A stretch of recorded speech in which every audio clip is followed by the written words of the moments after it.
Okay, so this tutorial is on the back muscles. If you want to learn a bit more in detail about the back muscles, look at my individual tutorials on the extrinsic muscles of the back and the intermediate and deep muscles of the back. I talk about innervation, insertion and all that kind of stuff in a bit more detail than I'm going to do here.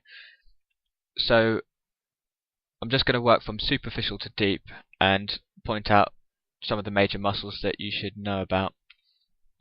So this muscle here is the trapezius, you probably all know this one, and this muscle elevates and depresses the scapula, and it can also retract the scapula. So that's trapezius.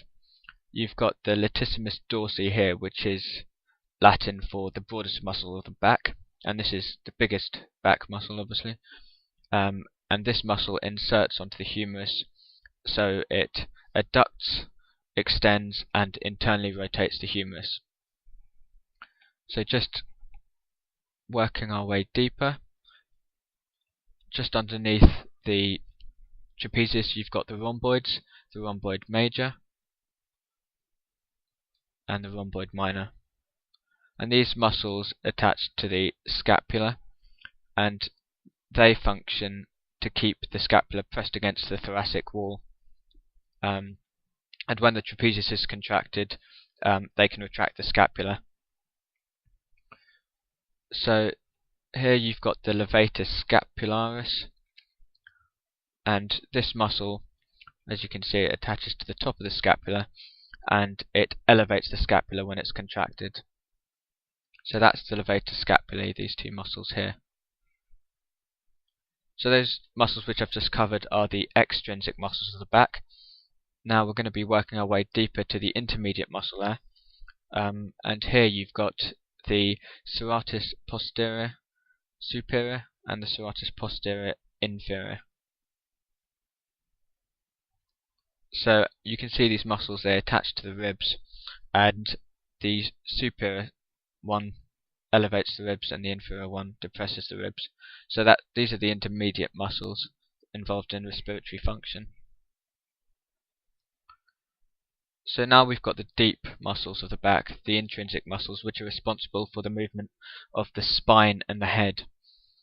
So you've got these spinotransversalis muscles, which move the head and neck. You've got the splenius capitis and the splenius cervicus, two spinotransversalis muscles. This muscle here is the splenius capitis, and as you can see, it inserts onto the skull. So what this muscle does, if both muscles are contracted, it draws the head backwards and extends the neck. If just one of the muscles is contracted, then it will rotate the head round to that side. So that's the splenius capitis. For some reason on this model, the splenius cervicus isn't shown, but this originates a little bit lower down and inserts onto the transverse process of the first vertebra. So I'll get rid of those. So next we've got those muscles which move the vertebral column. You've got the erector spinae muscles and the transverso spinalis muscles. The erector spinae muscles are more superficial, so I'll begin with those. You've got three groups. So laterally you've got the iliocostalis, this one here. In the middle you've got the longissimus, and most medially you've got the spinalis. So an acronym, not an acronym, a mnemonic for remembering this is I long for spinach, I iliocostalis, long longissimus, spinach, spinalis. So laterally to medial. Those are the erector spinae muscles, and these are the primary extensors of the vertebral column and head, and they're the largest group of intrinsic back muscles. So deep to the erector spinae muscles, you've got the transverso spinalis muscles. So you've got three transverso spinalis muscles, the semispinalis, which is the most superficial. You've got the multifidus here,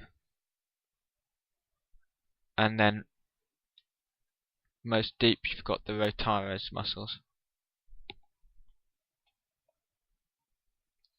So that covers very briefly the muscles of the back. If you want to look in more depth at those, take a look at the individual tutorials I've done on those various groups.